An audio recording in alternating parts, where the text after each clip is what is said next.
The glass of red wine felt heavy in my hand. A silent, cold weight. Across the table, Ashley Brooks was aflame in a fiery red dress. Her body pressed so close to my husband, James, that a breath of air couldn't pass between them.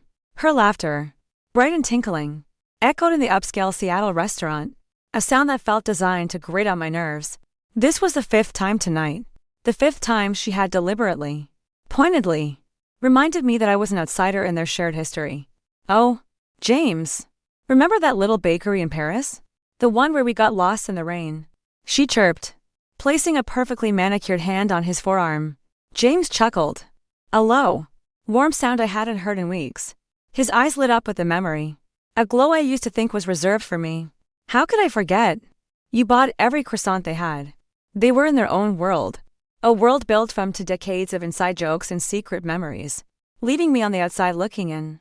I tried to focus on the risotto in front of me, but my fork felt like a lead weight. Every time she laughed, every time her fingers brushed against his, a cold knot tightened in my stomach. The breaking point arrived with a clumsy, calculated flourish. Ashley reached for the wine bottle, her arm swinging just a little too wide. The dark red liquid arced through the air, splashing across the front of my cream-colored silk blouse. A perfect, blooming stain, right over my heart. The cold shock of the wine seeped through the fabric, chilling my skin. Oh my God, Laura! Ashley gasped, her hand flying to her mouth. Her eyes were wide with fake horror, but I saw a fleeting glint of triumph. I am so sorry. I didn't mean to. The table fell silent. All eyes were on the spreading stain. This ugly mark of humiliation. James finally turned his attention to me, but his first instinct wasn't concern. It was damage control. He shook his head, his voice a soft reprimand aimed at Ashley. Ash, be more careful. He then picked up a napkin. But he didn't hand it to me. He handed it to her first, to wipe the few drops that had splashed on her hand. Only then did he turn to me, his expression a mixture of annoyance and weary obligation. Honey, do you want to go to the restroom and clean up? The 5th time. I counted them in my head. The accidental touch on his thigh. The whispered secret that made him smile. The story that excluded me. The shared dessert from his plate. And now this. This public, undeniable act of aggression disguised as an accident. Something inside me snapped. The quiet, patient Laura who always gave James the benefit of that doubt, who always tried to be the bigger person, simply vanished. In her place was a woman who was done being invisible. Heat flooded my face.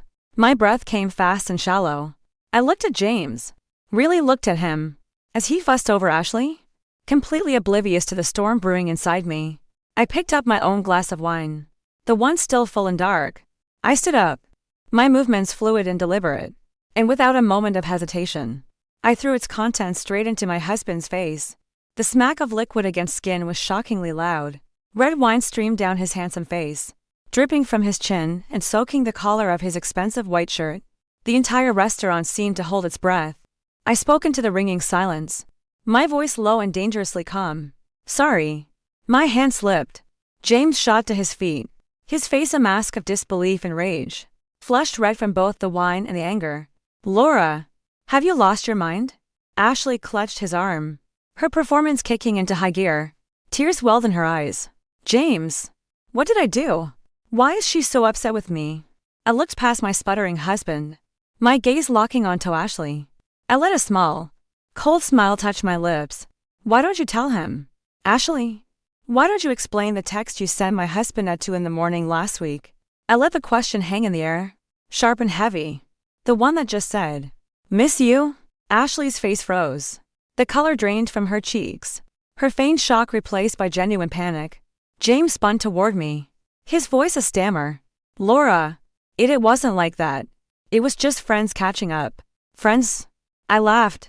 A short, bitter sound. I picked up my purse from the chair. My composure absolute. Is that what you call it? I turned and walked away from the table, from the stairs, from the shattered remnants of the evening. I could hear James calling my name, a desperate edge to his voice. But I didn't slow down. I walked out of the restaurant and into the cool night air. The sound of the closing door a final, satisfying punctuation mark. It hadn't always been like this. Just 3 weeks ago, our world was quiet, ordered, and bathed in the soft glow of contentment. Our architecture firm, Carter and Winter's Design, was thriving. Our Seattle home, a minimalist masterpiece of glass and cedar that I had designed myself, was my sanctuary. Our life was a blueprint we had drawn together, every line precise, every angle perfect. I remember one evening. We were spread out on the living room floor, surrounded by sketches for the new lakeside property. The scent of rain and pine drifted in through the open patio door. James was tracing the lines of a roof with his finger, a thoughtful frown on his face. "What if we raise the pitch here?" he murmured, his voice a low rumble. It would let in more of the morning light. I leaned over his shoulder, my chin resting on his back. "I like it," I whispered, pressing a kiss to his neck. "You always make my designs better." He turned, his gray eyes soft and full of a familiar warmth. "We make them better," he corrected, his hand coming up to cup my cheek. "We're a team." That was us. A team. In work. In life. In love. We had been together for 10 years. Married for 3. We had built everything from the ground up. Our dreams and our ambitions intertwined. The thought of a world without him was like imagining a sky without a sun. Impossible.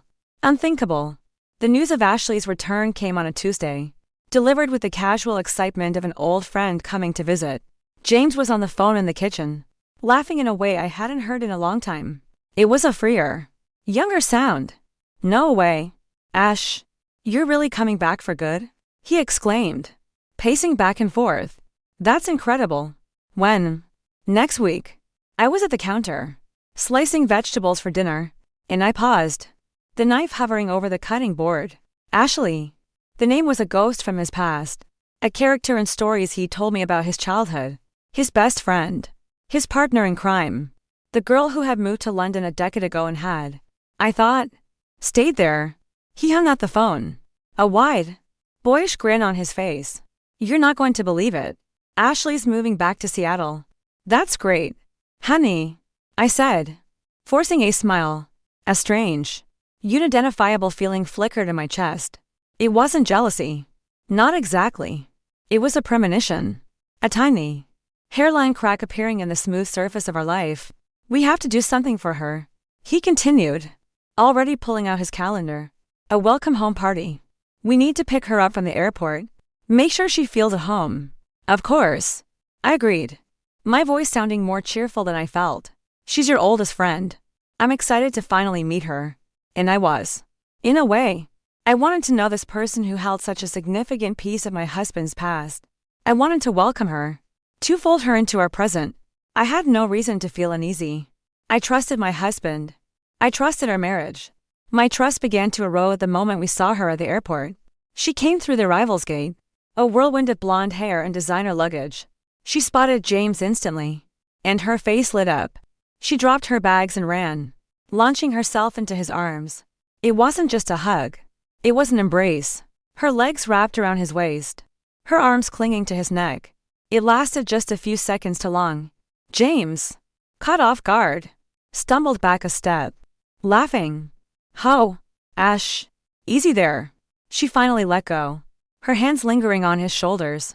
"Jamie," she squealed, using a nickname no one else used. "I can't believe it's really you." Her eyes scanned his face, his body, with an intensity that felt far too intimate. Only then did her gaze flicker to me, standing awkwardly to the side. "Oh," she said, her smile faltering for a fraction of a second. "You must be Laura. It's so nice to finally meet you," I said, extending my hand. She ignored it, pulling me into a brief, airlight hug. "You too," she said, her voice sweet as honey. "James has told me some things about you." The drive home was a relentless stream of remember-whens. Remember when we climbed the old water tower? Remember when we skipped school to go to that concert? Each story was a brick in the wall she was building around them. A wall I couldn't penetrate. James was completely enthralled, lost in the warm glow of nostalgia. He seemed to forget I was even there, sitting silently in the passenger seat. That night, James suggested we take her to our favorite Italian place. A small, cozy restaurant with checkered tablecloths and candlelight. It was where he had proposed to me. I thought, naively, that bringing her there would be a way of integrating her into our world. I was wrong. It was a stage for her to show me how little I truly belonged.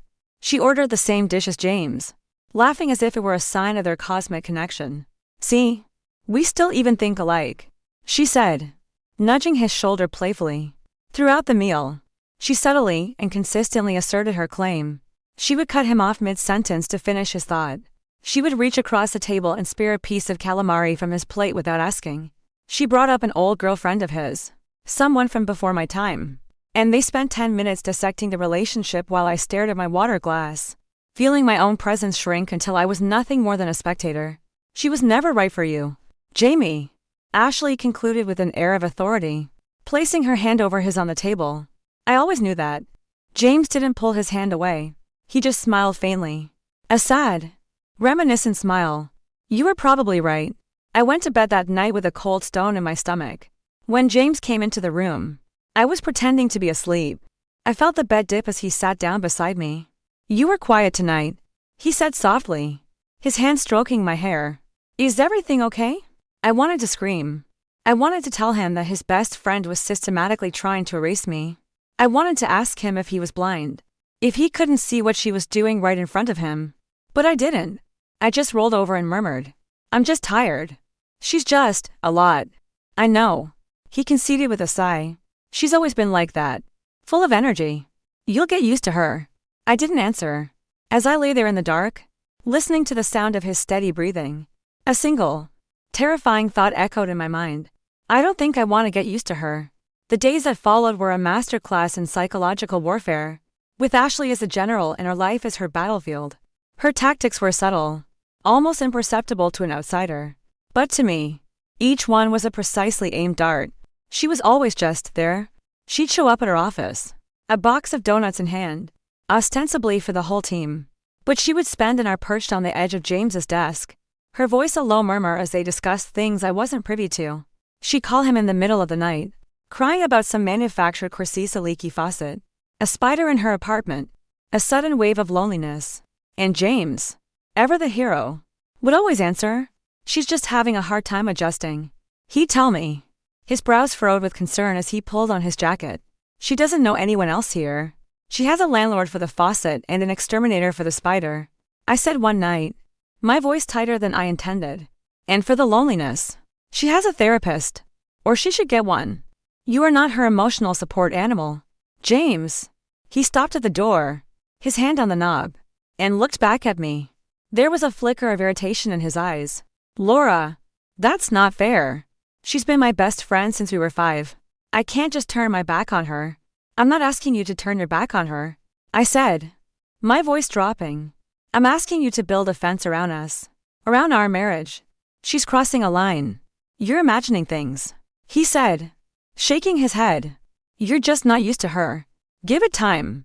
And then he left, the click of the door echoing the growing distance between us. The second time she provoked me was at a weekend barbecue with her friends. Ashley arrived late, wearing a white sundress that was almost identical to mine. She made a big show of it, laughing it off as a hilarious coincidence. "Great minds think alike. Right, Laura?" she said, winking at James. Later, while we were all playing cornhole in the backyard, she accidentally tripped, falling gracefully against James. His hands shot out to steady her, and they stayed there, on her waist, for a beat long. I watched from the sidelines, a plastic cup of lukewarm beer in my hand, feeling a cold fury rise in my throat. The third time wasn't a mail. She sent it to James, but accidentally CC'd me. It was a link to a song, a slow, melancholic ballad. The subject line read, "This made me think of us." The body of the email was just one sentence. "Remember that summer?" I deleted it without a word. But the message was clear. "We have a history. You don't." The fourth time, she bought him a gift, a vintage, leather-bound copy of his favorite book, The Great Gatsby. It was an incredibly thoughtful, personal present.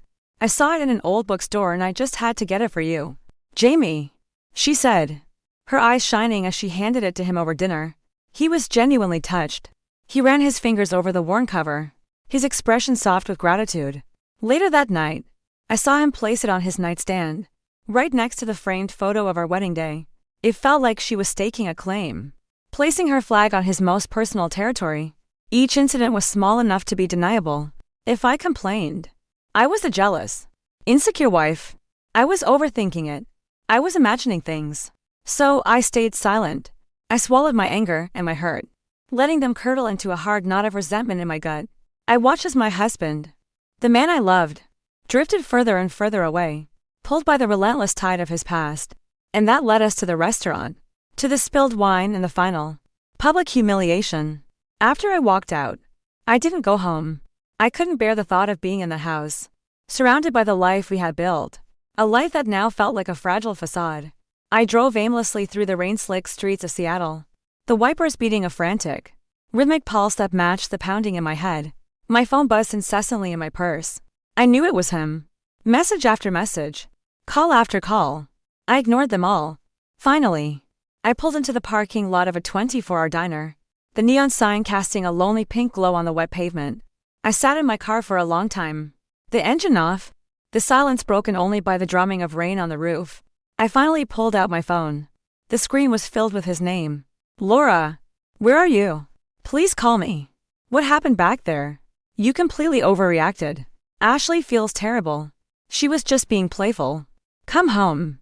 We need to talk about this. Playful. The word felt like a slap. I stared at his messages, at the excuses, the complete lack of understanding. He didn't see it. He didn't see her calculated cruelty, her deliberate campaign to undermine me. Or maybe he did, and he just didn't care. The thought was a cold shard of ice in my chest. With a shaking finger, I found his contact. I didn't delete it. I blocked it. The action was swift, clean, a digital severing. It felt like cutting off a limb to stop the poison from spreading. A few minutes later, a new message popped up from a number I recognized as Noah, one of James's friends who had been at the dinner. My heart lurched. Laura, James is really drunk. He won't listen to anyone. Can you come get him? I stared at the message, my thumb hovering over the keyboard. A part of me, the wife, the caretaker, wanted to go, wanted to scoop him up and take him home and fix this. But the woman who had wine thrown on her, the woman who had been humiliated for weeks, stayed my hand. I didn't reply. A moment later, another message from Noah came through. It was a photo. My breath hitched in my throat. James was sprawled on a leather banquette in the restaurant's bar, his head thrown back, eyes closed, and Ashley was practically draped over him. One of her arms was hooked around his neck, her cheek pressed against his. Her other hand held up her phone, taking a selfie of the two of them. She was smiling. A wide, triumphant, radiant smile. There was no space between them. They looked like a couple. A drunk, messy, but undeniably intimate couple. I stared at the picture until the image burned itself onto the back of my eyelids. That was it. That was the proof. That was the end of any lingering doubt. He hadn't run after me. He had stayed with her. He had gotten drunk with her. And he had let her hold him like that. I turned off my phone, the screen going black, and pulled the curtains of my life closed. I started the car and drove. Not home, but to the one place that was solely mine, a small, elegant hotel downtown that I sometimes used for visiting clients. I checked in under my maiden name, Winters. It felt right. In that moment, I wasn't Laura Carter, the wife. I was Laura Winters, the architect, the individual, the woman who was about to take her life back. I lay awake all night in the sterile, anonymous hotel room, staring at the ceiling. I didn't cry. The pain was too deep for tears. It was a hollow, aching void. Memories replayed in my head like a broken film reel. James wrapping a scarf around my neck, on a cold winter day. The way he pulled me into a hug from behind while I was cooking. The promises he'd whispered in the dark. And then, the image of Ashley's triumphant smile would flash, incinerating everything, turning it all to ash. The morning light filtering through the blinds felt harsh and unforgiving. I ordered coffee and stared out the window at the city waking up below. A sense of calm, cold and clear, washed over me. The emotional storm had passed, leaving behind a stark, quiet landscape. I knew what I had to do. There would be no more quiet suffering, no more second chances, no more giving it time. I showered, dressed in my sharpest suit, and checked out of the hotel. I drove home, my hand steady on the wheel. The house was quiet when I walked in. A stale smell of whiskey and regret hung in the air. I found him passed out on the living room sofa, still in his wine-stained clothes from the night before. His hair was a mess, his face pale and slack in his drunken sleep. A faint, Sweet scent clung to his shirt. Lavender. Ashley's perfume. It was a final, fragrant twist of the knife. I didn't wake him. I walked quietly into the kitchen and poured myself a glass of ice water. I set it down on the marble countertop with a sharp, definitive clack. The sound echoed in the silent house. James jolted awake, groaning. He sat up, his body swaying, and squinted at me through bleary, bloodshot eyes. "Laura," he rasped, his voice raw. I didn't answer. I walked to the front door, bent down, and began to put on my running shoes, my movements calm and deliberate. "Where are you going?" he asked, his voice thick with panic as he staggered to his feet. "To the office," I said, my voice as cold and clear as the water in my glass. I finished tying my laces and stood up, finally looking at him. My eyes drifted to the collar of his shirt, where a faint, almost invisible smudge of red lipstick lingered. Another souvenir from his night with Ashley. "Let me drive you," he pleaded, taking a step toward me. "No, thank you," I said flatly. I opened the front door, pausing on the threshold. I turned to face him one last time, my expression unreadable. "Don't bother coming into the office today. Clean yourself up, and while you're at it, you should probably think long and hard about what you want." His face clouded with confusion. "What do you mean?" I gave him a smile that didn't reach my eyes. It was the smile of a woman who had finally reached her breaking point and found, to her surprise, that it was not a place of weakness, but of power. "I mean, it's time to choose." "James," I said, my voice steady and unwavering, "do you want to keep playing nursemaid to your long-lost best friend? Or do you want to keep this marriage?" His Adam's apple bobbed. His face was a canvas of shock and dawning horror. For the first time, he seemed to understand the gravity of the situation.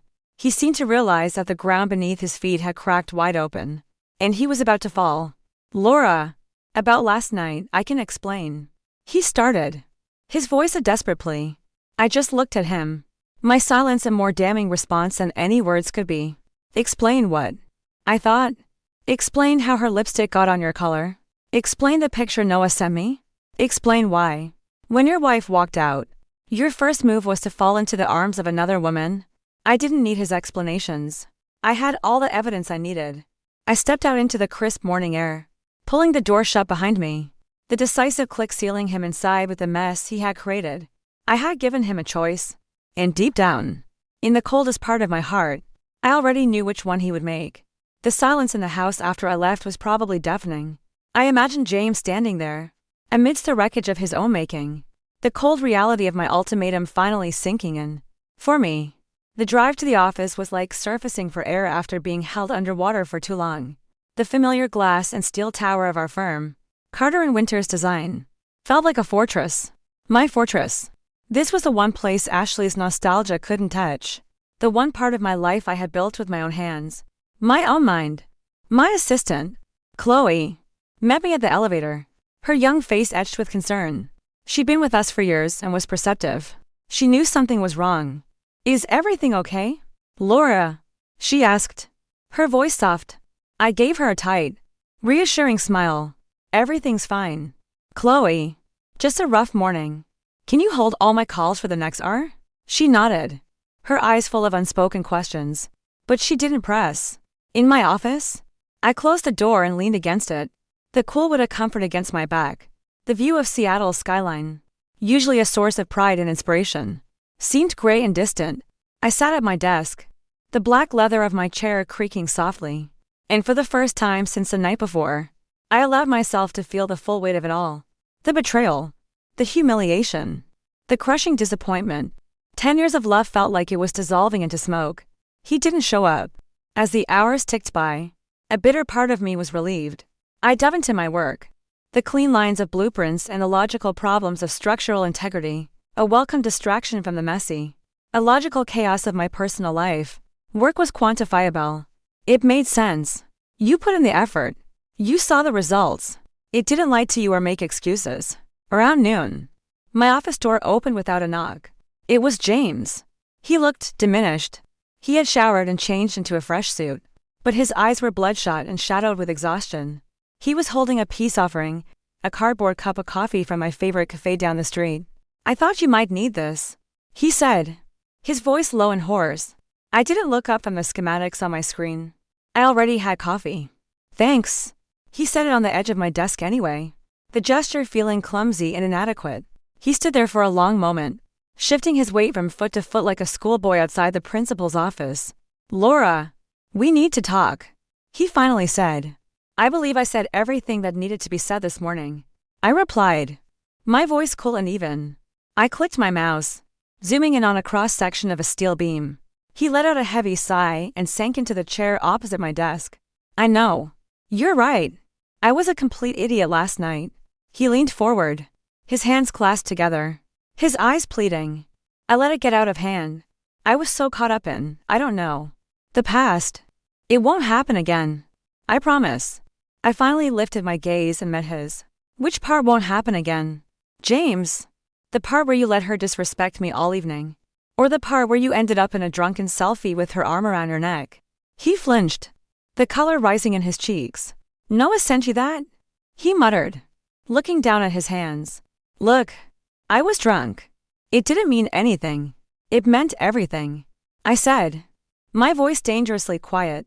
It meant that when you had a choice between running after your wife and staying to comfort your best friend, you chose her. Every action you've taken since she came back has been a choice, James. And you've never once chosen me. That's not true. He protested, his voice cracking. Laura, I love you. You know that. Ashley is, she's a habit. An old, messy one. But she's not you. She's not my life. A cold, humorless laugh escaped my lips. A habit you seem to have no intention of breaking. I leaned back in my chair, my fingers steepled under my chin. So, I'll say it again. It's time to choose. Her or me. And choosing me doesn't just mean saying the words. It means cutting her off. Completely. No more late night calls. No more running to her rescue. No more accidental emails. You block her number. You tell her you need space. You end it. He stared at me, his face pale. The finality of my words hung in the air between us. He swallowed hard, his throat working. I could see the conflict warring in his eyes, fear of losing me versus the ingrained, decades-old impulse to protect Ashley. Okay. He finally whispered, his voice barely audible. Okay. I'll do it. I'll tell her. I wanted to believe him. A desperate, foolish part of my heart wanted to leap at his words, to accept his promise and pretend we could go back to the way things were. But I had built my career on seeing the flaws in a foundation, and the foundation of his promise felt like it was made of sand. You should go home, James, I said, my voice flat, turning back to my computer screen. The conversation was over. The ultimatum had been delivered. Now, all I could do was wait and see if the structure would hold. An hour later, Chloe buzzed my intercom. Laura, Amos, Ashley Brooks is here to see you. She doesn't have an appointment. My fingers froze on the keyboard. A cold red, sharp and immediate, shot through me. Of course. She wouldn't just sit back and wait. She had to make a move. Send her in, I said, my voice betraying none of the turmoil I felt. Ashley breezed in, all smiles and feigned innocence, carrying a ridiculously large bouquet of white lilies. Laura, I am so sorry about last night. I brought you these as a peace offering. She set them on my desk, the cloying, funereal scent filling the room. I hope you're not still mad at me. I looked from the flowers to her perfectly composed face. I'm not mad, Ashley, I said, my tone clinical. What can I do for you? She tilted her head, her smile unwavering. Well, James was supposed to help me look at some apartments today, but I haven't been able to reach him all morning. I thought maybe he was here with you. It was a fishing expedition, delivered with a saccharine sweet voice. He went home, I said simply. Oh, she said, her eyes narrowing slightly. Is everything okay? He seemed so upset last night after you left. We're fine, I said, the words tasting like a lie. If you're looking for an apartment, I can recommend a good real estate agent. I was dismissing her, treating her like a business transaction. And she knew it. Her smile tightened. She changed tactics, her gaze sweeping around my office with a proprietary air. This is such a beautiful space. James always said you had a real talent. He told me that if I wanted, I could come help out around here. You know, with my background in marketing from London. There it was. The invasion. The attempt to stake her claim not just on my husband, but on my career. The audacity of it took my breath away. I stood up slowly, walked around my desk, and leaned against it, crossing my arms. I was taller than her, and I used it to my advantage. Did he? I asked, my voice dropping into a lower, more dangerous register. Did he also tell you that the seed money to start this company Elevate came from my family's trust? Did he tell you that according to our founding shareholder agreement, which he signed, any act of infidelity during our marriage results in the automatic forfeiture of all his shares to me? The smile vanished from Ashley's face. Her eyes widened, the pupils shrinking to pinpricks. She looked, for the first time, like she had been slapped. I don't know what you're talking about, she stammered, taking a small step back. James and I are just friends. Friends? I repeated the word, letting it hang in the air like a poisoned dart. Friends don't send miss you texts at 2 a.m. They don't try to move into your husband's company.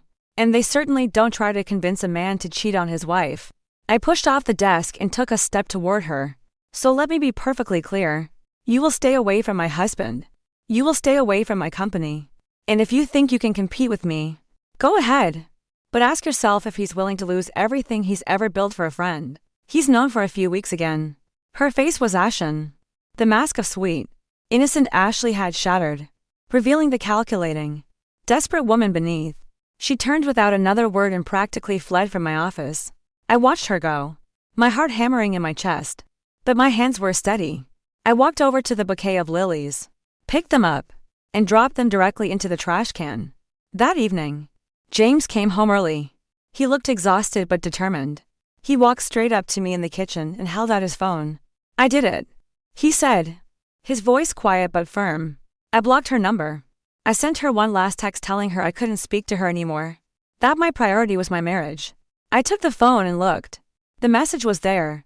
It was clear and unequivocal. Below it, Ashley's contact name was gone, replaced by a simple contact blocked. A sliver of hope, fragile and tentative, flickered within me. Maybe he had finally understood. Maybe we could fix this. Thank you, I said, my voice soft. I meant what I said. Laura, he insisted, his hands finding mine. I choose you. I will always choose you. He cooked dinner that night, our old, easy rhythm returning for a few precious hours. We talked about work, about a new project, about anything other than Ashley. It felt almost normal. For the first time in weeks, I let myself relax.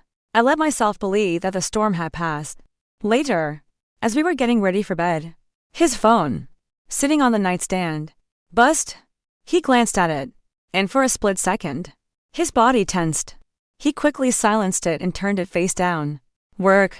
I asked, my voice casual, but my heart had already started to sink. Yeah, he said, avoiding my eyes. A problem with the Henderson project. I probably have to head back to the office for a bit. The Henderson project. The project I was the lead architect on. I knew for a fact there were no problems with it. The lie was so blatant, so clumsy. It was almost insulting. Oh, I said, my voice hollow. Okay, work comes first. He leaned over and kissed my forehead. I'll be back soon, he promised, his voice full of a false brightness that made my stomach churn. He grabbed his keys and left, the front door closing softly behind him. I stood in the silent bedroom for a long time. Then, with a sense of grim certainty, I picked up my own phone. I opened my browser, my fingers moving automatically. I typed in Ashley's name. Her social media profile, public for the world to see, popped up instantly. She had posted a new story just 30 minutes earlier. A picture of her looking pale and sad, curled up on her sofa with a thermometer in her mouth. The caption read, feverish and all alone. No medicine in the house. Scared. My blood ran cold. He hadn't gone to the office. His promise, not even 12 hours old, was already broken. He had lied to my face and run straight back to her. He hadn't chosen me. He had just gotten better at hiding his choices. And in that moment, I knew with a chilling, absolute clarity, that my marriage was well and truly over. The silence he left behind was heavier than any argument we'd ever had. It was a dense, suffocating thing, filled with the ghosts of broken promises. I sank onto the edge of our bed. The bed we had picked out together. The one where he had whispered he would love me forever. And I felt nothing. The anger had burned itself out, leaving behind a cold, Desolate calm. There was no more confusion. No more hope. There was only the stark, ugly truth. He was incapable of letting her go. I didn't sleep. I just sat there in the dark, watching the hours on the digital clock tick by. 1 a.m. 2 a.m. Each minute that passed was another grain of sand burying our marriage. I thought about the woman I had been just a month ago, happy, secure, trusting. It felt like thinking about a different person. Someone I barely knew. That woman was gone, and I wasn't sure who was left in her place.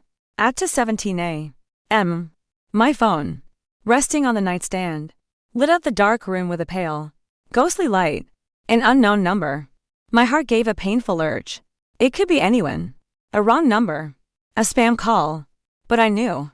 With a hand that trembled slightly, I answered, pressing the phone to my ear without saying a word. I held my breath. For a few seconds, there was only silence. Then, a faint rustling sound. Leg sheets moving. The soft dip of a mattress under weight. The whisper of fabric against skin. And then, a sound that sliced through me like a shard of glass, Ashley soft. Honey laugh. James. She murmured. Her voice lazy and laced with a satisfied purr. Don't stop. My blood turned to ice in my veins. My lungs seized.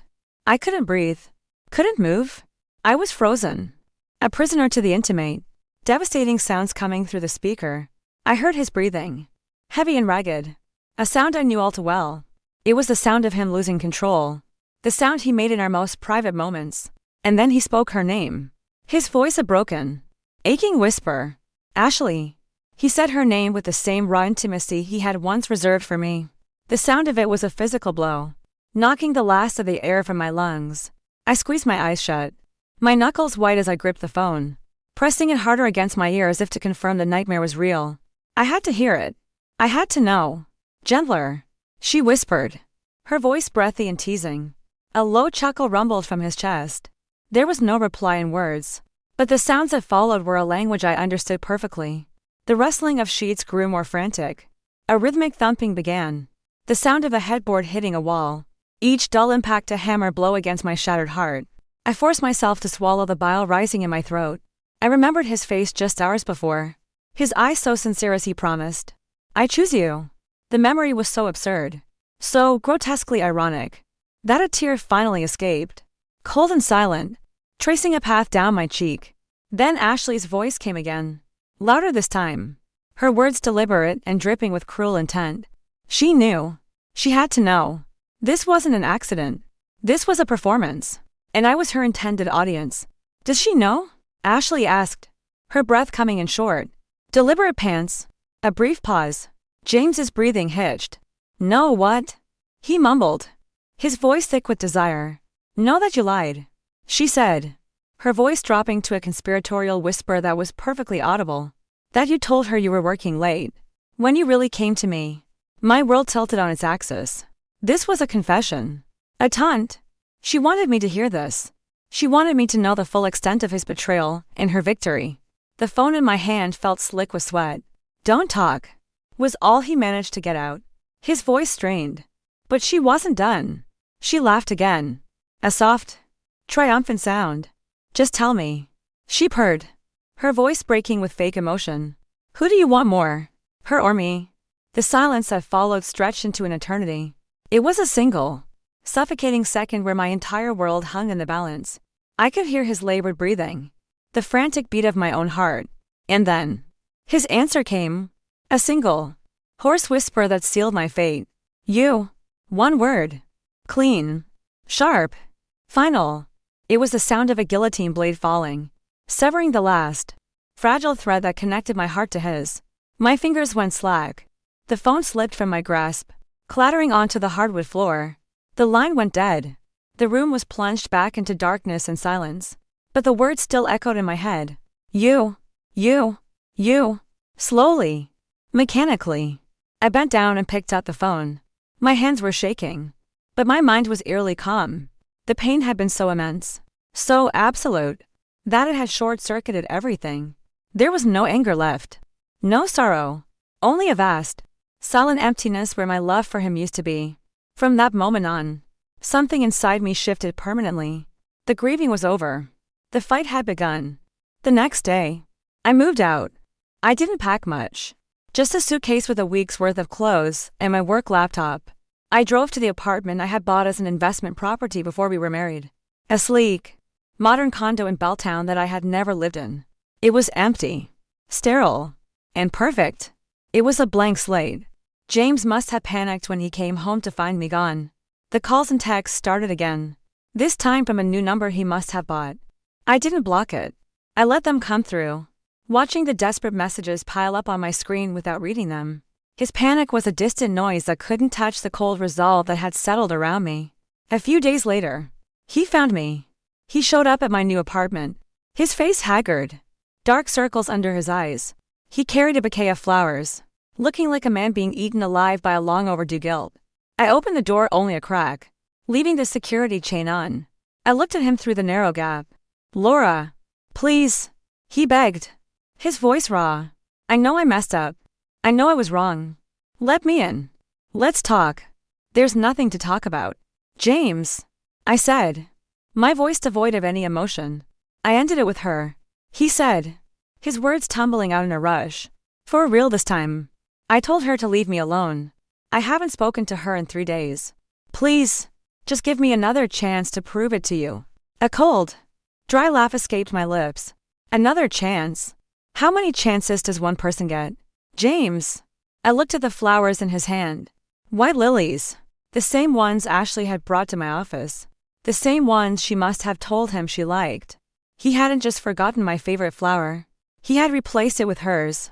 The detail was so small, so perfect in its cruelty. "I think you've used them all up." I closed the door in his face, the chain rattling as it caught. His pleas from the other side were muffled. Pathetic. I walked away from the door and didn't look back. The first person I called was Thea Collins, the most ruthless divorce attorney in Seattle. She had a reputation for being a shark, and that's exactly what I needed. We met in her stark, minimalist office, all white walls and chrome furniture. She listened to my story without interruption, her expression unreadable behind her gold-rimmed glasses. When I was finished, she pushed a thick file across the polished desk toward me. "Our founding shareholder agreement has an infidelity clause," I said, my voice steady. "I have proof." She nodded, a flicker of something like respect in her eyes. "This will be clean, Mrs. Carter, given the evidence and the pre-existing agreement. He has no leverage. The firm, the house, it will all be yours. We simply need to serve him the papers." I flipped through the document, my fingers tracing over the neat, black lines of text. My eye stopped on his name. James Carter. Printed in bold. The name that was once my future. Now just a legal problem to be solved. "Do you want to reconsider?" Thea asked, her voice unexpectedly gentle. I looked up from the page and met her gaze. "No," I said, my voice clear and firm. "Some people, no matter how many chances you give them, will never, ever change." I arranged to meet James at a cafe near our old house. A neutral territory, filled with the scent of coffee and the quiet hum of strangers' conversations. He arrived looking like a man on death row, his suit impeccable but his face drawn and pale. He was trying so hard to project an image of the man I had married, but the facade was cracking. "Laura," he said, his voice low and heavy with a hope that pained me to see. "Thank you for meeting me." I didn't waste time with pleasantries. I slid the thick envelope across the table. "I think this is self-explanatory," I said. His hands trembled as he opened it. His eye scanned the first page. The bold words "petition for dissolution of marriage" screaming up at him. All the color drained from his face. He looked up at me, his eyes wide with disbelief and panic. "No," he whispered, shaking his head. "Laura, no. You can't. We can fix this. I know we can. There is nothing left to fix," I said, my voice as calm as a frozen lake. "I won't sign it," he said, his voice rising, drawing the attention of a few people at nearby tables. "I will not agree to this. Then I'll see you in court," I replied, my voice unwavering. "And I promise you, James, you will lose." In a sudden, violent movement, he grabbed the papers and ripped them in half. Then in half again. The shredded pieces of our marriage fluttered down onto the table between us. "This is childish," I said softly, a weary, helpless smile touching my lips. His chest was heaving, his bloodshot eyes burning with a desperate, Frantic anger. You're being crazy. You're letting your jealousy destroy everything we built. Ashley and I are just friends. The lie was so audacious, so pathetic after everything that had happened, that I finally snapped. Friends? I shot back, my voice rising to match his. Is that what you call it? Friends who sleep together. His face went slack. The blustering anger vanished, replaced by a stark, absolute terror. His mouth opened, but no sound came out. Oh, you didn't think I knew? I continued, my voice dropping to a low, lethal whisper as I stood up, grabbing my bag. That night you lied about the Henderson project. She called me. Or maybe you called me. Either way, I heard everything. Every word. Every sound. I watched as the full weight of his actions crashed down on him. His face, already pale, turned a sickly, ghostly white. He stumbled back a step, his hands falling limply to his sides, as if the strings holding him up had been cut. He looked utterly, completely broken. I turned and walked away, leaving him there among the shredded pieces of paper and the ruins of his own lies. There was no triumph in it, no satisfaction, just the hollow, empty feeling of an ending that should never have happened. The rain poured down for 3 days straight, a relentless gray curtain that matched the mood of the city and the state of my heart. I threw myself into my work with a singular, ferocious focus. Our firm became my sanctuary and my battlefield. I was taking back control, one blueprint, one client meeting at a time. I started the process of legally removing Carter from the company name. It would be Winter's design. Mine. Alone. I was in the middle of a presentation to the board for a new high-rise project, my voice steady as I walked them through the 3D model on the screen. I was in my element, confident and in command. And then it happened. A wave of dizziness washed over me, so sudden and overwhelming that the room tilted violently. The voices of the board members distorted, fading into a dull roar. Black spots danced in front of my eyes. I gripped the edge of the mahogany table to keep myself from falling, my knuckles turning white. Laura, are you all right? One of the board members, a kind-faced older man named Mr. Harrison, asked it, his voice cutting through the fog. I blinked hard, forcing the world back into focus. I'm fine, I managed to say, my voice sounding distant and thin, just a bit lightheaded. I must have forgotten to eat lunch, but I knew it wasn't that. A cold, creeping suspicion began to form in the back of my mind. My cycle was late. I had brushed it off as stress. But now, this sudden, debilitating dizziness felt like a symptom I couldn't ignore. After the meeting, I drove myself to a nearby clinic, my heart pounding a nervous, frantic rhythm against my ribs. An hour later, I was sitting in a small, sterile examination room, the crinkling of the paper on the exam table the only sound. A nurse with a warm, gentle smile came in holding a tablet. Her voice was soft, as if she were delivering the happiest news in the world. Well, Miss Winters, she said, her eyes crinkling at the corners. Congratulations. You're pregnant, about 6 weeks along, and everything looks perfectly healthy. The word hit me with the force of a physical blow. Pregnant. The air rushed out of my lungs. 4 years, James and I had tried. We had gone through consultations, tests, and the quiet, monthly heartbreak of failure. We had eventually accepted that it might never happen for us. And now, when my life was in ruins, when the man I had built a life with had shattered my trust beyond repair, a baby was coming. It felt like the cruelest joke fate could possibly play. The nurse must have seen the shock on my face, because her smile softened with sympathy. It can be a lot to take in, she said kindly. I stared down at the ultrasound photo she handed me. A tiny, faint dot, a small speck of light in a sea of black. A life, our life. My fingers trembled as they brushed against a fragile sheet of paper, as if touching something sacred and terrifying all at once. This tiny, innocent being was the last, unbreakable link to James, a permanent bond to the man I was trying so desperately to escape.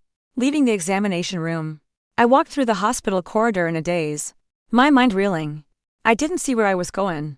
As I pushed through the main doors into the rain-soaked afternoon, I collided squarely with a solid chest. A pair of strong hands gripped my arms to steady me. The familiar scent of cedarwood and rain filled my lungs before I even looked up. Laura! James's voice was a ragged breath. He stood there, soaked to the skin, his dark hair plastered to his forehead. His eyes welled with a desperate, Frantic energy. I've been looking for you everywhere. Your assistant said you left the office sick. I was so worried. My gaze fell from his panicked face to the ultrasound photo still clutched in my hand. His eyes followed mine. His words caught in his throat. What is this? He whispered, his hand reaching out, his fingers brushing against the paper. In my shock, my grip loosened. The photo slipped from my hand, fluttering to the wet pavement. We both stared at it. The image of our unborn child lying on the grimy, rain-splattered ground. His face froze, his expression shifting from confusion to stunned disbelief. And then, to a fragile, dawning joy that shattered my heart all over again. We're having a baby. He breathed, the words full of a desperate, wondrous awe. He looked at me, his eyes shining with unshed tears. Laura, a baby. He stepped forward, his arms opening to pull me into an embrace, to share in this moment that should have been our greatest joy. But all I felt was a cold, protective fury. I pushed him away, not hard, but with a firm, unyielding pressure against his chest. No, I said, my voice sharp and brittle. I bent down and snatched the photo from the ground, its corner now smudged and damp. I shoved it deep into my purse, hiding it from his sight. What are you talking about? I saw it. He insisted, his voice cracking. It's nothing. I lied, the words tasting like acid in my mouth. There is no baby. It was just a routine checkup. I turned to walk away, to escape him, to escape this impossible situation. But he was faster. He grabbed my arm, his grip surprisingly gentle but firm. Don't lie to me, he pleaded, his voice breaking. Not about this. Please. This changes everything. It changes nothing. I shot back, turning to face him in the pouring rain.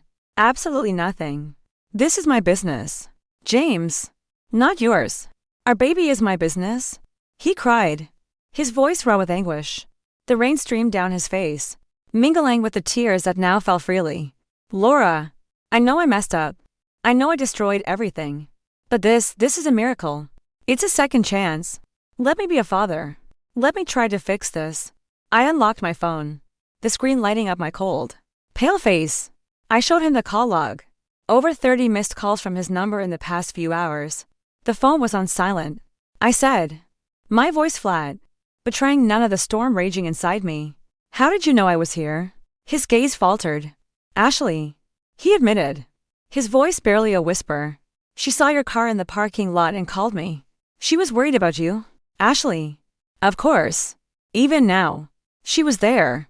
A ghost pulling his strings. Her shadow falling over the most significant moment of my life. The irony was so bitter it almost made me laugh. A faint, tired smile touched my lips. She's always so concerned. Isn't she? His expression softened, his eyes searching my face for any crack in my armor. He rested a hand gently on my shoulder, his voice dropping, heavy with a sincerity that came far too late. If something's wrong, you have to tell me. Let me take care of you. Of both of you. I stepped back, out of his reach, and opened the black umbrella I was carrying. The fabric unfurled between us. A stark, dark barrier. In the downpour, a strange silence fell, broken only by the steady drumming of the rain and his strained, ragged breathing. Let me at least walk you to your car, he offered, his voice weary. No need, I replied firmly, my hand tightening on the handle of my purse, where the tiny photo lay hidden. My driver is waiting. It was another lie, but I needed to create distance, to put up walls he couldn't breach. As I turned to leave, his hand shot out, closing around my wrist. His grip was tight, desperate, as if he was afraid I would dissolve into the rain right in front of him. Do you really have to be this cold? After everything we've been through, can't we just talk about this? James, I said, my voice as cold and steady as the rain falling around us. Cutting him off. Between us, there was nothing left to say. His Adam's apple bobbed as he swallowed. His wet lashes trembled, but they couldn't hide the storm of pain and regret in his eyes. His fingers hovered just inches from my sleeve, frozen in midair, as if he didn't dare touch me again. Laura, he choked out, his voice low and shaking, carrying a final, desperate plea. Don't do this to me. To us. I looked at him, the man who was the father of my child, the man who had once been my entire world. I saw the ghost of the man who had knelt before me on a starlit night. promising to make me the happiest woman in the world. The memory felt like a betrayal in itself. James, I whispered, my voice soft but every word honed to a razor's edge. Do you want to know the funniest part about all of this? He looked up, confusion clouding the desperate hope in his eyes. I let a small, bitter smile touch my lips. The night your friend called me. The night I heard everything. I was lying in bed thinking about forgiving you. I was actually considering giving you another chance. I paused, letting the weight of my words sink in. And that was the moment you chose to betray me in the worst way possible. So don't talk to me about us. You burned that bridge yourself. I turned and walked away, my umbrella shielding me from the storm. I left him standing there, unmoving, as the rain poured down, washing away the last remnants of the man I used to love. I didn't look back. I couldn't. Because if I did, I was afraid he would see the single tear that was tracking its way down my own cheek. A traitor to the cold resolve I was so desperately trying to maintain. The 2 weeks that followed were a cold war fought over text messages and voicemails. James was relentless. He sent pleading texts, left long, rambling voicemails filled with regret and promises. He had his mother call me. He sent flowers to my officer OCs this time. My actual favorite with a simple, desperate card that read, "Please." I ignored it all. I was building a wall around myself and my unborn child. Brick by painful brick. My lawyer, Thea, advised me to cut all direct contact. All communication would go through her. It was cleaner, safer. But James was a desperate man, and desperate men don't follow rules. He finally wore me down by invoking the one thing I couldn't ignore, the company. He claimed there was a crisis with a major investor that only the two of us could solve together. It was a lie. I was sure of it. But it was a plausible one. It gave me a reason to agree to one final meeting. He chose an upscale restaurant, a place with hushed tones and dim lighting designed for secrets. He had booked a private room, tucked away in the back. When I walked in, he was already there, sitting at a table set for two. A bottle of expensive wine was already breathing on the table, and a plate of passion fruit grilled sea bass, my old favorite, was waiting at my place setting. The gesture was so transparent, so manipulative. It was almost pathetic. He looked terrible. He wore a crisp white shirt, but the tie was loosened, and his face was drawn and pale. He looked like a man who hadn't slept in a lifetime. "Laura," he said, his voice rough as he stood to pull out my chair. His eyes were fixed on the floor, unable to meet mine. The wedding ring was still on his finger, a dull gold band that seemed to mock us both. I sat down, my posture rigid, my purse placed on my lap like a shield. I didn't touch the fish. The smell of it, once so appetizing, now churned my stomach. The morning sickness was a constant, unwelcome companion, a physical manifestation of the turmoil inside me. He sat back down, his hands twisting a napkin in his lap. The silence in the room was thick and suffocating. Finally, he spoke, his voice so low I had to strain to hear it. "The doctor said Ashley's pregnant." The words dropped into the silence like stones into a deep well. The air in my lungs turned to ice. My blood roared in my ears, a rushing, deafening sound that drowned out the soft music playing in the restaurant. I stared at him, my vision tunneling until he was the only thing I could see. Was all I could manage. The sound was a dry, cracked thing, a shard of my breaking voice. "I see." He still wouldn't look at me. His head was bowed, his Adam's apple bobbing as he swallowed. We did a paternity test." He stammered, his voice thick with a strange mix of shame and something else, something I couldn't quite name. "It's mine." He finally lifted his head, and his eyes were filled with a bleak, hollow despair. "Laura, I am so sorry." I picked up my fork, my movements stiff and robotic. I cut a piece of the grilled fish and lifted it to my mouth. The taste was overpowering, bitter and foul. My stomach lurched violently. I pushed my chair back, covering my mouth with my hand, and fled to the private restroom adjoining our room. I reached into the pristine porcelain bowl, my body convulsing with a sickness that was more than just pregnancy. It was a physical expulsion of every last drop of love I had ever felt for him. When I stumbled back out, wiping my mouth with a trembling hand, I stopped dead in the doorway. She was there. Ashley. She was sitting in my chair, wearing a pale pink, off-the-shoulder dress that made her look fragile and ethereal. She had her head resting on James's shoulder, her hand curled lightly around his arm. She looked up at me, a faint, victorious smile playing on her lips. My My. Laura. Throwing up that much? She said, her voice dripping with Fox concern. Don't tell me you're pregnant, too. The room seemed to freeze. James's head snapped up, his eyes wide, a wild, desperate hope flaring in their depths. Laura, are you? Is it true? Ashley stood up slowly, her pale dress swaying around her like a shroud. She bit her lip, her soft voice laced with steel. Laura, I know you want to hold on to James, but faking a pregnancy to manipulate him? That's a new low. Even for you. I didn't answer. I just stared at her, my expression a mask of ice. She glided closer, the scent of her lavender perfume an assault on my senses. She grabbed my hand, her grip surprisingly strong, and pressed it hard against her own stomach, which was still flat beneath the soft fabric of her dress. Her long, sharp nails dug into the back of my hand. A small, sharp pain. Feel that? She whispered, her voice a triumphant hiss meant only for me. That's James's baby. His heir. A little over a month now. Something you could never give him. James sat frozen, his face ashen, his mouth slightly agape. He looked from her to me, his eyes pleading, begging for a denial, for a word, for anything. Enough, I said, my voice low and dangerous. I pulled my hand back from her touch as if I'd been burned. I wiped my fingers on a napkin, my gaze never leaving hers. My stomach issues are my own business. They have nothing to do with you. James flinched as if I'd slapped him. The fragile hope in his eyes died, replaced by a dull, resigned emptiness. He lowered his head and let out a small, hollow laugh that held no humor. Right, he muttered, more to himself than to us. Of course. All these years. Ashley tightened her grip on his arm, tilting her head, her tone now soft but commanding.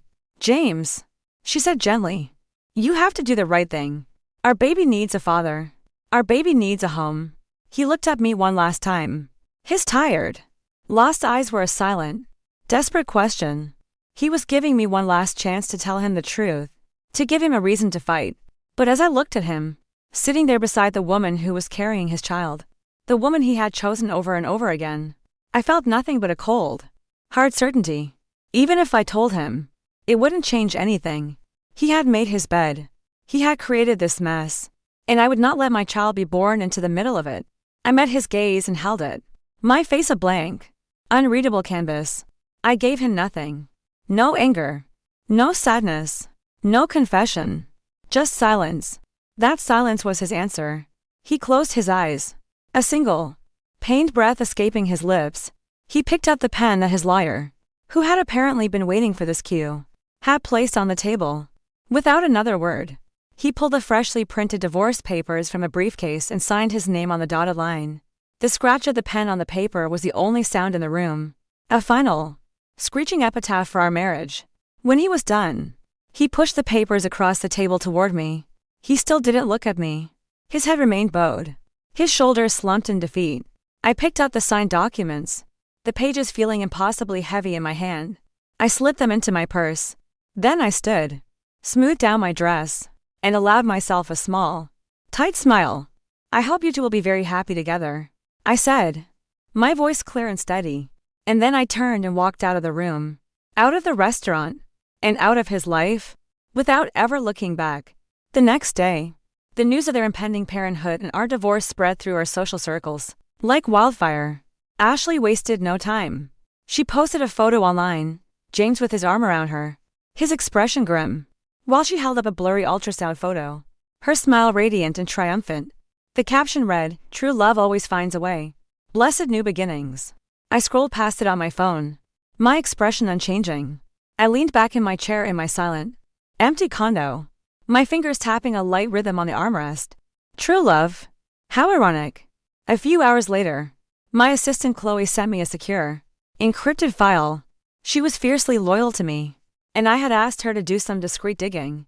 The file was from a private investigator I had hired the week before. I opened it, my eyes scanning the pages of dense text and photographs. My fingers stilled, my breath caught in my throat. The report was thorough. It detailed Ashley's life in London for the past 2 years, her string of failed relationships, her mounting debts, and a very recent, very messy breakup with a British financier, a man she had been living with until just 4 months ago. The investigator had also acquired a copy of the paternity test results that James had mentioned. The name of the clinic was one I didn't recognize. With a few clicks, I found its website. It specialized in discreet personal services and had a dozen one-star reviews claiming it was a scam that produced fraudulent documents for a high price. My lips curved into a cold, sharp smile. I picked up my phone and dialed Thea's number. "Thea," I said, my voice calm and clear. "I think I have everything we need. It's time to go on the offensive." The victory, I realized, wouldn't be in just leaving him. It would be in making sure he knew exactly what and who he had thrown his entire life away for. The days after the signing were strangely quiet. The incessant calls and texts from James stopped. It was as if a switch had been flipped. He had made his choice, and the silence that followed was his surrender. For me, it was a reprieve. It was the space I needed to breathe, to think, to plan. The pregnancy was a secret I held close, a fragile flame I was shielding from the wind. In the mornings, I was sick. In the afternoons, I was a CEO, dismantling one life and building another. The investigator's report was my Bible. I read it over and over, memorizing the dates, the names, the locations. Ashley hadn't just been in a relationship, she had been engaged. The British financier, a man named Alistair Finch, had broken it off just weeks before she fled to Seattle. The reason cited in the report, sourced from a close friend of Alistair's, was infidelity. Hers? I hired a second investigator, this one based in London, to dig deeper into Alistair Finch. I needed more than just rumors. I needed proof. While I waited, I focused on the company. The transfer of James's shares was in process, a legal formality now that the divorce was signed. The board was informed of his resignation, effective immediately. The reason given was personal matters. It was a clean, bloodless coup. One afternoon, Chloe came into my office, her face pale. "He's here," she whispered. "James. He's in the lobby. He's demanding to see you." I felt a jolt of cold adrenaline. "Let him in," I said, my voice steady. I stood up and walked to the floor-to-ceiling window, my back to the door. I watched the traffic moving on the street below, a river of tiny, insignificant cars. The door opened and closed. I could feel his presence in the room, a heavy, oppressive energy. "What do you want, James?" I asked, not turning around. "I came to get my things," he said, his voice flat and lifeless. "Your things are in a box at the front desk," I replied. "Chloe will give it to you." "Laura, look at me," he pleaded. His voice was no longer angry or desperate. It was just empty. I turned slowly. He looked like a stranger. The confidence, the easy charm, it was all gone. He was just a man in an expensive suit that suddenly looked too big for him. "What is it?" "She wants to get married," he said, the words coming out in a choked whisper. "Right away. Before the baby is born." He ran a hand through his hair, a gesture of profound weariness. "She wants to move into the house." "Our house? It's not your house anymore, James," I reminded him gently. "The papers are being finalized. It's mine." He flinched, the word mine a physical blow. "I know, but I just thought, maybe you consider selling it to me. For her. For the baby." I almost laughed. The sheer, unmitigated audacity of it was breathtaking. He had thrown me away for this woman, and now he was asking me to give up my home for her comfort. "No," I said, the single word as hard and final as a slammed door. "Laura, please," he said, taking a step closer. "She's having a hard time. Her hormones are all over the place. She needs stability. I need to give my child a proper home. Then you should buy one," I said, my voice dangerously soft. I walked back to my desk and sat down, picking up a pen and feigning interest in a document. "I'm sure you can afford it.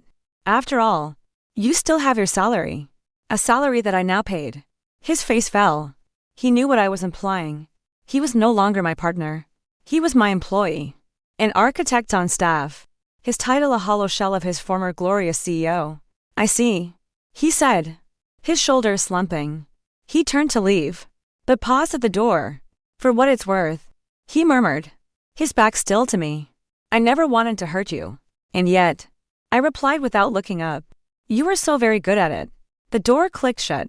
I let out a breath I didn't realize I had been holding. The confrontation hadn't been satisfying. It had just been said. He wasn't a monster. He was just a weak man who had made a series of catastrophic choices. And now he was drowning in the consequences. 2 days later, the report from the London investigator arrived. It was the final piece of the puzzle. The key that would unlock everything. It contained an email. A short, brutal, 3-sentence message from Alastair Finch to Ashley Brooks, dated for months ago. Ashley, the DNA test for the baby came back. It is not mine. Do not contact me again. My heart hammered against my ribs. I read it again. And then a third time. The baby she was carrying, the one she had used to trap James, wasn't Alastair's, and it had been conceived long before she ever set foot back in Seattle. It couldn't possibly be James's. I leaned back in my chair, a slow, cold smile spreading across my face. It was all a lie. The pregnancy, the paternity test, the entire narrative of her tragic return home seeking comfort. She was a con artist, and James was her mark. My first instinct was to send the email directly to James, to blow her world apart with a single click. But I held back. That was too easy. Too quick. Vengeance, I was learning, was a dish best served cold, and on a platter of his own making. I started a new file, a secret project I worked on late into the nights. I had Chloe pull all of the company's financial records for the past 6 months. With the help of a forensic accountant, I began to trace the money. It didn't take long to find what I was looking for. James had been generous, extraordinarily generous. There was a down payment on a luxury apartment for Ashley, paid for from a company account he controlled. There were charges for designer clothes, expensive jewelry, first-class plane tickets, all disguised as client entertainment or marketing expenses. He had been embezzling, not on a massive scale, but enough to be a breach of his fiduciary duty, enough to be a crime. He had been so blinded by his guilt and his desperate need to care for her, that he had started stealing from the company we built together. From me. I compiled everything into a single, damning dossier. The investigators' reports, the fraudulent paternity test clinic's reviews, the email from Alastair Finch, and a detailed breakdown of every single dollar James had diverted to Ashley. It was a portrait of a fool, a man so thoroughly played that it was almost tragic. The final step was the most difficult. I had to wait for the perfect moment. That moment came a week later, in the form of an engraved invitation delivered to my office. Ashley Brooks and James Carter invite you to celebrate their marriage. The wedding wasn't 2 weeks. A small, intimate affair at a vineyard outside the city. They were rushing it, trying to legitimize their relationship before the baby arrived. They were building their future on a foundation of lies, and I was about to set it on fire. The day before the wedding, I sent the dossier. I didn't send it to James. I sent it to his father. Jonathan Carter was a formidable man, a retired federal judge with an iron will and an unshakable moral compass. He had always been kind to me, treating me more like a daughter than a daughter-in-law. He valued two things above all else: family and integrity. I knew that the contents of that package would destroy him, but I also knew he was the only one who could make James truly understand the depth of his failure. I included a short, handwritten note. Jonathan, I am so sorry you have to see this. I thought you had a right to know the truth before your son makes the biggest mistake of his life. The child is not his. With deepest regrets, Laura. I spent the next 24 hours in a state of suspended animation. I turned off my phone. I didn't go online. I sat in my quiet condo, my hand resting on my own gently swelling belly, and I waited. I had lit the fuse. Now, all I could do was wait for the explosion. It came the next afternoon, on what was supposed to be his wedding day. It wasn't a call from James or his father. It was a news alert that popped up on my laptop. Local CEO and embezzlement scandal. Wedding abruptly cancelled. I clicked the link. The story was sparse on details, but the message was clear. An anonymous source had leaked documents to the press. James Carter was under investigation. The wedding had been called off just hours before it was set to begin. There was a photo of Ashley, taken by a paparazzo, fleeing the vineyard in a car, her face hidden behind her hands, the train of her white wedding dress bunched up in the passenger seat beside her. There was no sense of triumph, no joy, just a profound, aching sadness. I had won. I had taken back my company, my life, my self-respect, but the cost had been immense. I had destroyed the man I once loved, not out of hatred, but out of a desperate, primal need for justice. I closed my laptop, walked to the window, and looked out at the city. The sky was a pale, washed-out blue. A new chapter of my life was beginning, born from the ashes of the old one. And for the first time, I felt a flicker of something I hadn't felt in a very long time: peace. 5 years. It feels like a lifetime ago, and it feels like yesterday. Time flows in strange, unpredictable currents. It doesn't heal all wounds, as the saying goes, but it does smooth the sharp edges, turning jagged cliffs of pain into rolling hills of memory. The storm of the past has passed, leaving behind a sky that is quieter, clearer, and infinitely more peaceful. I don't live in Seattle anymore. After the dust settled, after the legal battles were won and the company was firmly and solely mine, I realized the city itself was a ghost. Every street corner, every restaurant, every rainy afternoon held a memory I no longer wanted to carry. So I left. I moved the headquarters of Winter's Design to San Francisco, into a sunlit, airy office overlooking the bay. I sold the house I had designed with James, the minimalist masterpiece of glass and cedar, and I never looked back.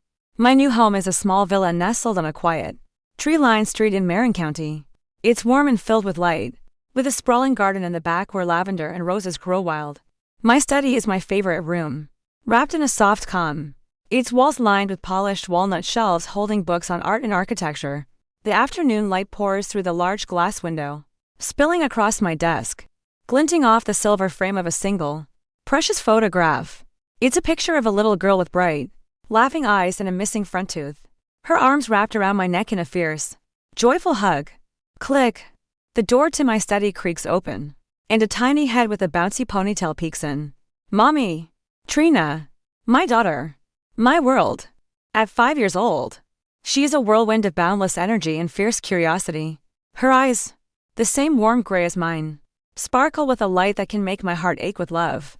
She is the best part of me. The beautiful, unexpected gift that grew from the wreckage of my old life. I look up from my sketchbook, a smile blooming effortlessly on my lips. Hey, sweetheart. Come on in. She pads into the room on bare feet, clutching a thick sketchbook of her own to her chest. The sunlight streams in from the window behind her, creating a soft golden halo around her small frame, illuminating the tiny floral pattern on her sundress. I set my pen down and open my arms. Come here. You. I say. My voice soft. She runs the last few feet and scrambles into my lap, her small, warm body fitting perfectly against mine. She smells of sunshine and strawberry soap. She immediately holds up her sketchbook, her face alight with the breathless excitement that only a 5-year-old can possess. Look, Mommy. Look what I drew in our class today. I take the book, the pages filled with the bold, wonderfully chaotic strokes of crayon. I flip through drawings of our golden retriever, a lopsided house with a smiling sun. And then I stop. The drawing makes me pause, a gentle wave of memory washing over me. It's a drawing of a little girl with pigtails standing in front of a fairy tale castle. Beside her, holding her hand, is a woman in a long dress with a crown drawn crookedly on her head. Me. Disneyland. I whisper, the memory sharp and vivid. Her 4th birthday. The impossibly blue sky. The sound of her delighted shrieks on the teacup ride. The sticky sweetness of the churros we shared. I remember standing there, watching her face light up at the fireworks, and feeling a sense of profound, unshakable happiness. It was a joy that was entirely my own. A joy I had created for us. Trina nods eagerly, her little head bobbing. You promised we could go again for my next birthday. She reminds me, her voice serious. You promised. I stroke her silky soft hair, my fingers weaving through the fine strands. My heart feels so full it might just burst. I remember. I say, my voice thick with emotion. And a promise is a promise. Good, she says, satisfied. Then she leans in, lowering her voice to a conspiratorial whisper, as if sharing the world's most important secret. Because next week, my class is going to the zoo to see the new baby pandas. And I really want you to come with us. I laugh softly, a sound that feels light and free. I plant a kiss on the top of her head, breathing in the sweet scent of her hair. Of course I'll come. Little bug. I wouldn't miss it for the world. She snuggles deeper into my arms. Content. And we sit there in the quiet of the afternoon, watching as the sunlight fades, painting the wooden floor in long, golden stripes. In this moment, holding this tiny, miraculous soul in my lap, I understand what freedom really is. It isn't about forgetting the past or erasing the pain. It's about accepting that it happened, that it shaped you, but that it no longer defines you. It's about building a new life, a better life, on your own terms. I never heard from Ashley again. After the scandal broke, she vanished. The private investigator's final report noted that she had moved back to London, childless and disgraced. Her attempt to ruin my life had ended up obliterating her own. James, his story is a quieter, sadder one.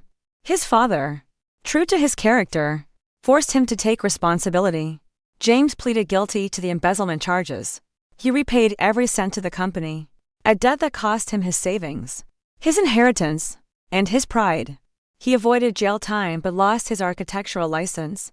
The last I heard, he was working for a small construction firm in a different state, doing drafting work, a shadow of the man he once was.